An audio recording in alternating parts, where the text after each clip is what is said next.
اس کے چٹان کے آڑ میں جاتے میں کچھ زیادہ ہی باہر نکل آیا تھا اور مریم بھی صورتحال جاننے باہر آ گئی تھی۔ ہم دونوں تیزی سے پیچھے ہٹے اور پیچھے ہٹتے ہٹتے میں نے فائر بھی کر دیا۔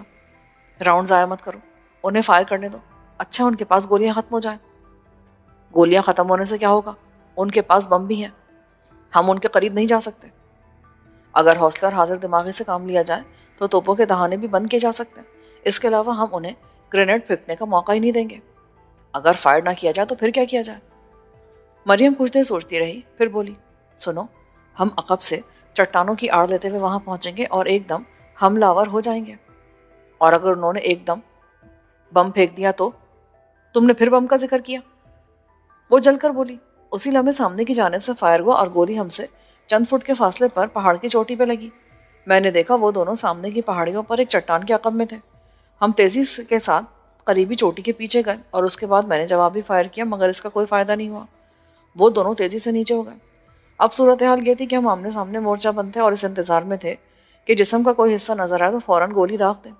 میں نے اب تک 3 فائر کیے تھے اور ابھی 3 راؤنڈ چیمبر میں موجود تھے۔ ادھر ہائی جیکرز کی طرف سے بھی 3 گولیاں چلائی گئی تھیں، مگر ان کے پاس 2 گولیاں بچی تھیں کیونکہ ایک گولی وہ جہاز میں چلا کر نوجوان مسافر کو ہلاک کر چکے تھے۔ البتہ ان کے پاس گرینیڈ موجود تھے اور اس اعتبار سے ان کا پلہ بھاری تھا۔ میری سمجھ میں یہ بات نہیں آ رہی کہ ہائی جیکر گرینیڈ استعمال کیوں نہیں کرتا۔ اب واقعی میں بھی اس پہلو پر غور کیے بغیر نہیں رہ سکتی۔ میرے خیال میں ان کے پاس گرینیڈ موجود ہی نہیں ہے۔ کیوں نہیں ہے؟ میں نے خود طیارے میں ان کے پاس 3 بم دیکھے تھے۔ دیکھے تو میں نے بھی تھے، لیکن ہو سکتا ہے کہ بم کہیں کھو گئے ہوں یا وہ لوگ کسی جگہ بھول آئے ہوں۔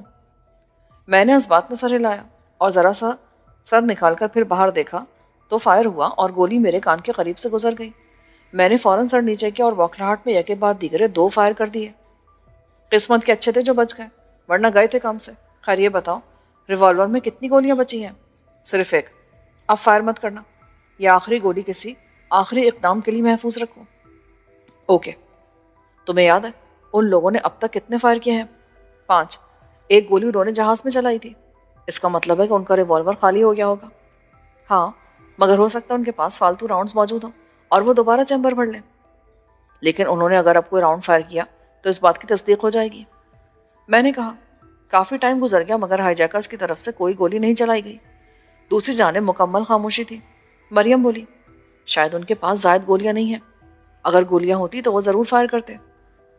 ہو سکتا ہے وہ ہمارے ساتھ چال چل رہے ہوں، خود کو نہتا ثابت کر کے ہمیں مغالطے میں ڈالنا چاہتے ہوں اور قریب آنے کا موقع دے رہے ہوں۔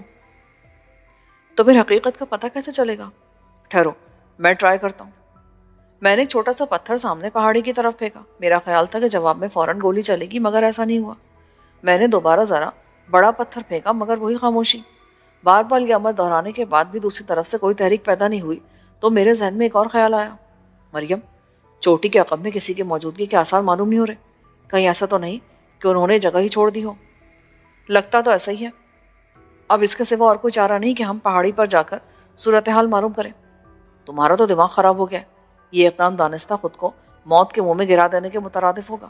کسی بھی لمحے گولیاں ہمارے جسموں میں پیوست ہو سکتی ہیں یا ہمارے قریب بم پھٹ سکتا ہے۔ تم تو احمق ہو۔ میں سامنے کی سمت سے وہاں پہنچنے کی بات نہیں کری۔ ہم دائیں جانب گھاٹی سے گزر کر خود کو پوشیدہ رکھتے ہوئے ہولے سے وہاں پہنچیں گے۔ یہ انتہائی محفوظ طریقہ ہے۔ مریم کی بات میری سمجھ میں آ گئی۔ ہم پہاڑی سے اتر کر گھاٹی میں داخل ہوئے اور نیچے نیچے سامنے والی پہاڑی کی طرف بڑھنے لگے۔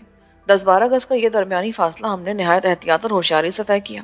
آخر بڑی جانفشانی اور جستجو کے بعد ہم ایک ایسی جگہ پہنچنے میں کامیاب ہو گئے جہاں سے اس مقام کا بھرپور جائزہ لیا جا سکتا تھا۔ میں نے چٹان کی آڑ سے گردن اچکا کر اس طرف دیکھا، لیکن پہاڑی سنسان تھی۔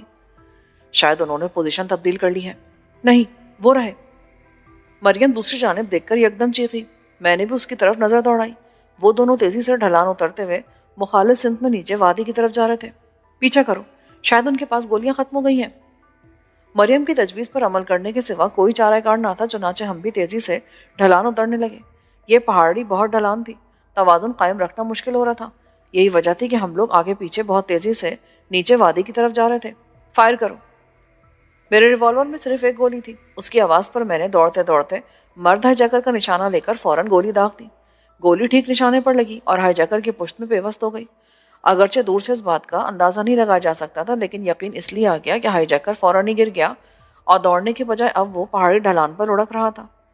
ہم نے خود کو روکنے کی بہت کوشش کی، مگر پہاڑی اتنی ڈھلان والی تھی کہ ہم اپنی کوشش میں کامیاب نہ ہو سکے اور خود بخود نیچے کی طرف دوڑتے رہے۔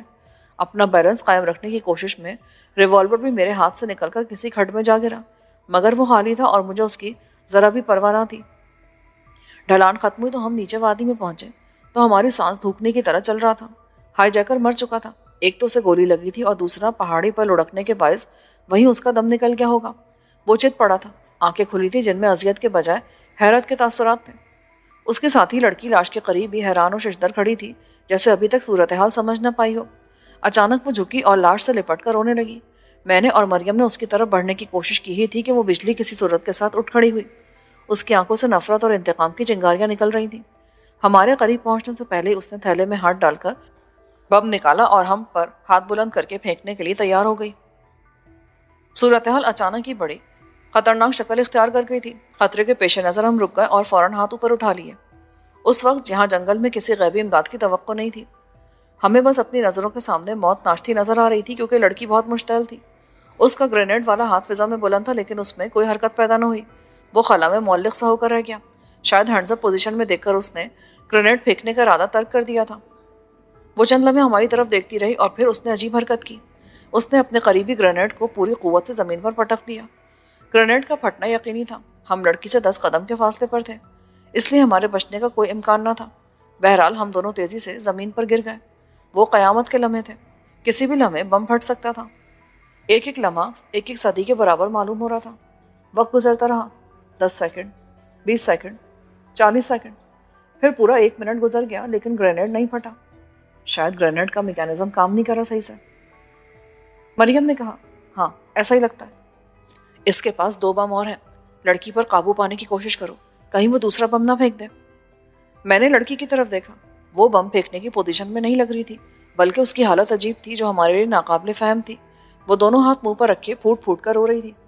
میں نے مریم کو اشارہ کیا اور ہم دونوں تیزی کے ساتھ اٹھ کر اس کی طرف دوڑے۔ مریم نے لڑکی پر قابو پا لیا اور میں نے وہ تھیلا جھپٹ لیا جس میں بقیہ 2 بم تھے، لیکن جو ہی میں نے بم نکالا، مجھ پر حیرتوں کے پہاڑ ٹوٹ پڑے۔ بم نقلی تھے، لکڑی کو تراش کر اس خوبصورتی اور مہارت سے بنایا گیا تھا کہ اصل کا گمان ہوتا تھا۔ میں نے تھیلا وہیں پھینکا اور آگے بڑھ کر وہ بم اٹھائے جسے کچھ دیر پہلے لڑکی نے زمین پر پٹک دیا تھا۔ ارے یہ کیا کر رہے ہو؟ بم کسی بھی وقت پھٹ سکتا ہے۔ یہ نہیں پھٹے گا ڈیئر، کبھی نہیں پھٹے گا، اس لیے کہ یہ اصلی نہیں ہے۔ کیا؟ مریم حیرت سے چیخی، خود چیک کر لو۔ وہ لڑکی کو چھوڑ کر تیزی سے میرے قریب آ گئی اور بم ہاتھ میں لے کر الٹ پلٹ کر دیکھنے لگی۔ کمال ہو گیا بھائی، ان لوگوں نے نقلی بم کے سہارے طیارے کو اغوا کر لیا۔ نقلی ضرور ہے، مگر ایسی کاریگری سے بنائے گئے ہیں کہ اسلحے کا بڑے سے بڑا ماہر بھی گرینیڈ ہاتھ میں لیے بغیر اصل اور نقل کا فرق محسوس نہیں کر سکتا۔ مریم بم ہاتھ میں لے کر لڑکی کی طرف بڑھی اور بے معنی سوال کیا، یہ گرینیڈ نقلی ہے؟ ہاں، مگر تم نے آرتھر کو کیوں مار ڈالا؟ وہ ہچکیوں کے درمیان بولی، تمہارا نام کیا ہے؟ میں نے پوچھا، کلارا۔ سنگاپور کی ہو؟ ہاں۔ اس نوجوان سے تمہارا کیا تعلق تھا؟ منگیتر تھا یہ میرا۔ منگیتر؟ مریم چونکی، تم نے طیارہ کیوں اغوا کیا تھا؟ تم لوگ کون ہو؟ وہ خوفزدہ سی ہو گئی۔ ہم دوست ہیں، ہم سے ڈرو مت، ہمیں اپنا ہمدرد سمجھو۔ میں جلدی سے بولا، اگر دوست ہو تو آرتھر کو تم نے کیوں مار دیا؟ اس لیے کہ ہم اسے نہ مارتے تو یہ ہمیں ختم کر دیتا۔ مریم نے جواب دیا، نہیں نہیں۔ لڑکی ہذیانی انداز میں کہنے لگی، اس کے ریوالور میں گولیاں ختم ہو گئی تھی اور گرینیڈ نقلی تھے، وہ تمہیں کوئی نقصان نہیں پہنچا سکتا تھا۔ اس بات کا اندازہ ہمیں پہلے ہو گیا تھا کہ تم لوگوں کے پاس گولیاں ختم ہو گئی ہیں، لیکن ہم یہ بھی جانتے تھے کہ تمہارے پاس 3 عدد بم ہیں۔ اگر ہمیں پتا ہوتا کہ وہ نقلی ہیں تو ہم تمہارے ساتھی کو کبھی نہ مارتے۔ وہ کچھ دیر میری طرف دیکھتی رہی، پھر بولی، تم ہمارا تعاقب کیوں کر رہے تھے؟ تمہارا جہاز کے اغوا سے کیا تعلق ہے؟ ہم بھی اسی جہاز میں تھے۔ میرے بجائے مریم بولی، تم چونکہ اکانومی کلاس کے پیچھے کھڑی تھی اس لیے ہمیں دیکھ نہیں سکی ہوگی۔ تمہارے ساتھی نے ہم سے ہیروں کی کان کا نقشہ چھین لیا تھا، چنانچہ جب تم لوگ پیراشوٹ کے ذریعے طیارے سے کودے تو ہم نے بھی یہی طریقہ اختیار کیا اور تمہارے پیچھے کود گئے، کیونکہ وہ نقشہ ہمارے لیے بڑی اہمیت کا حامل ہے۔ ہم لوگ گزشتہ 2 دن سے تم لوگوں کی تلاش میں جنگل میں بھٹکتے پھر رہے ہیں۔ لڑکی ہماری طرف حیرت سے دیکھنے لگی، پھر متاسف لہجے میں بولی، کاش آرتھر نے حرکت نہ کی ہوتی۔ نقشہ کہاں ہے؟ آرتھر کے بیگ میں ہوگا۔ مریم نے لپک کر بیگ اٹھایا اور زپ کھول کر بےتابی سے نقشہ تلاش کرنے لگی۔ نقشہ بیگ میں موجود تھا، اس کے علاوہ کمپاس، اس علاقے کے نقشے اور اسی نوع کی دیگر اشیاء بھی تھیں۔ مریم خوشی سے بھرپور لہجے میں بولی، ہماری ایک بڑی مشکل حل ہو گئی، اب ہمیں جنگل میں بھٹکنا نہیں پڑے گا۔ کمپاس اور مقامی نقشوں کی مدد سے سمت اور مختلف مقامات کے بارے میں معلومات حاصل کی جا سکتی ہے اور ہم منزل کا تعین کر سکتے ہیں۔ گڈ۔ میں مریم کے قریب چلا گیا اور ہم ان اشیاء پر ایک نظر ڈالنے لگے اور رقم کی تلاش میں ادھر ادھر نظریں دوڑانے لگے۔ ہائی جیکر کی لاش سے چند قدم کے فاصلے پر ایک تھیلا پڑا نظر آیا۔ میں نے اسے لپک کر اٹھا لیا۔ اس میں $10 ملین کی خطیر رقم موجود تھی۔ میں نے مریم کو بتایا تو وہ بھی کھل اٹھی۔ ہماری محنت ٹھکانے لگ گئی۔ میرا یہ ایمان ہے کہ اگر جدوجہد جاری رکھی جائے نا تو ایک دن کامیابی ضرور ہوتی ہے۔ کلارا حیرت سے ہماری طرف دیکھ رہی تھی اور خاصی ہراساں لگ رہی تھی۔ لڑکی، ڈرو مت، ہم تمہیں کوئی نقصان نہیں پہنچائیں گے، البتہ یہ جاننا ضرور پسند کریں گے کہ طیارے کے اغوا سے تمہارا کیا مقصد تھا۔ تمام واقعات منوعاً بیان کرو۔ ہم نے رقم حاصل کرنے کے لیے طیارہ ہائی جیک کیا تھا، لڑکی نے جواب دیا۔ اتنی بڑی رقم کی کیا ضرورت تھی تمہیں؟ شادی کے لیے۔ شادی کے لیے؟ کیا مطلب؟ اس نے گہری سانس لی۔ میں تمہیں شروع سے بتاتی ہوں۔ میری اور آرتھر کی ملاقات اب سے 4 سال پہلے اس وقت ہوئی جب میں نے ایک بہت بڑی انگلش فرم جان انٹرپرائزز میں ٹائپسٹ کی حیثیت سے ملازمت اختیار کی۔ میرا تقرر اکاؤنٹ ایکس سیکشن میں ہوا اور وہیں پہلی بار میں آرتھر سے ملی۔ وہ وہاں کیشیئر تھا۔ ہمارا تعلق بہت قریبی تھے کیونکہ دن بھر کیش کی اسٹیٹمنٹ میں ہی ٹائپ کرتی تھی۔ یہ تعلق اتنا بڑھا کہ محبت میں تبدیل ہو گیا اور ہم ایک دوسرے کو دل و جان سے چاہنے لگے۔ ایک دن آرتھر نے مجھے شادی کا پیغام دیا جسے میں نے بخوشی قبول کر لیا، لیکن شادی کے لیے ہمارے پاس رقم نہیں تھی، جبکہ آرتھر نے ہنی مون منانے اور آئندہ زندگی کے لیے زبردست پلاننگ کی تھی جس کے لیے لاکھوں ڈالرز کی ضرورت تھی۔ دراصل وہ شادی کے بعد ایک خوشحال زندگی گزارنا چاہتا تھا اور کاروبار کرنے کا منصوبہ بنا رہا تھا، مگر ہمارے پاس رقم نہیں تھی۔ آرتھر نے یہ عہد کر لیا کہ جب تک رقم حاصل نہیں کر لے گا شادی نہیں کرے گا۔ اس نے ضمن میں مجھ سے بارہا مشورہ کیا، مگر میں اسے دولت حاصل کرنے کا کیا طریقہ بتاتی۔ آرتھر اپنی کوشش میں لگا رہا۔ آخر ایک دن اس نے مجھے یہ خبر سنا کر حیران کر دیا کہ اس نے کمپنی کے $5 لاکھ غبن کر دیے ہیں۔ اس نے بریف کیس کھول کر رقم مجھے دکھائی تو میں ڈر گئی۔ اس نے بہرحال جرم کیا تھا اور وہ بہت بڑی مصیبت میں پھنس سکتا تھا۔ آخر وہی ہوا جس کا مجھے اندیشہ تھا۔ اتفاق سے اگلے روز اکاؤنٹ آڈٹ ہو گیا اور آرتھر کو رقم واپس کرنا پڑی۔ کمپنی کا چیئرمین شریف تھا۔ اس نے آرتھر کے خلاف کوئی قانونی کارروائی نہیں کی کیونکہ اس کی نیک نامی پر بھی حرف آتا، چنانچہ اسے ملازمت سے برطرف کر دیا گیا۔ ہم دونوں چونکہ لازم و ملزوم سمجھے جاتے تھے اور کمپنی کو یہ شبہ تھا کہ میں بھی اس کی شریک کار ہوں، اس لیے اس کے ساتھ ساتھ مجھے بھی نوکری سے جواب مل گیا۔ آرتھر اس واقعے سے ذہنی انتشار میں مبتلا ہو گیا۔ اگرچہ وہ جیل جانے سے بچ گیا تھا لیکن $5 لاکھ کی رقم ہاتھ سے نکل جانے کا اسے بے حد افسوس تھا۔ اس کے بعد وہ اکثر خاموش رہنے لگا، ہر وقت کچھ نہ کچھ سوچتا رہتا۔ ایک دن اس نے مجھے پھر چونکا دیا۔ اس نے بینک میں ڈاکہ ڈالنے کا پلان بنایا تھا اور اس سلسلے میں میری مدد بھی چاہتا تھا۔ میں اس کا پروگرام سن کر کام گئی۔ مجھے جرائم کا کوئی تجربہ نہیں تھا، لیکن آرتھر نے مجھے سخت باز دکھا کر اور اپنی محبت کا واسطہ دے کر راضی کر لیا۔ ہم نے بینک میں ڈاکہ ڈالا مگر پکڑے گئے۔ ہم پر کیس چلا جس کے نتیجے میں 2 سال کی قید سنا دی گئی۔ 2 سال بعد ہم جیل سے رہا ہو گئے تو آرتھر بہت بدل گیا تھا۔ ہر وقت جرائم کی باتیں کرتا رہتا اور عجیب عجیب منصوبے بناتا رہتا۔ اگرچہ 2 سال کی طویل مدت میں عورتوں کی جیل کے اندر رہ کر میں نے بھی بہت کچھ سیکھا تھا، لیکن جرائم سے مجھے کوئی رغبت نہ تھی۔ میں کسی جرم میں ملوث نہیں ہونا چاہتی تھی، جبکہ آرتھر ناجائز طریقے سے دولت حاصل کرنے کا خواہاں تھا اور شروع سے اس کی پلاننگ یہی تھی۔ ایک دن یہ انکشاف کر کے اس نے مجھے حیرت میں ڈال دیا کہ وہ BOC کا طیارہ اغوا کرنا چاہتا ہے جس کے عوض حکومت برطانیہ سے $10 ملین کا مطالبہ کرے گا۔ یہ پلان بہت زیادہ خطرناک تھا۔ میں نے مخالفت کی مگر وہ مصر رہا اور مجھے مجبور کرتا رہا۔ اس کی پلاننگ یہی تھی کہ $10 ملین حاصل ہو جانے کے بعد ہم امریکہ کے کسی شہر میں بس جائیں گے اور شادی کر کے کوئی باعزت کاروبار شروع کر دیں گے۔ گو کہ مجھے یہ منصوبہ پسند نہیں تھا۔ اس میں بڑے خطرات تھے اور بہت تجربے اور حوصلے کی ضرورت تھی، لیکن میں آرتھر سے بے پناہ محبت کرتی تھی۔ مجبوراً مجھے اس کی بات ماننا پڑی۔ اس مقصد کے لیے اس نے کہیں سے ایک ریوالور لیا اور 3 عدد نقلی گرینیڈ بھی لیے۔ اس کے بعد ہم نے اسکائی جیکنگ کے موضوع پر لٹریچر پڑھنا شروع کیا اور دنیا میں ہونے والی ہائی جیکنگ کے ایک ایک واقعے سے باخبر ہو گئے۔ ہم نے اس سلسلے میں 2 مرتبہ تجربے کے طور پر ہوائی جہاز کا سفر بھی کیا اور جب ہم پوری طرح کیل کاٹے سے لیس ہو گئے تو ایک صبح BOC کا طیارہ اغوا کر لیا۔ بعد کے واقعات تمہاری نظروں کے سامنے ہیں۔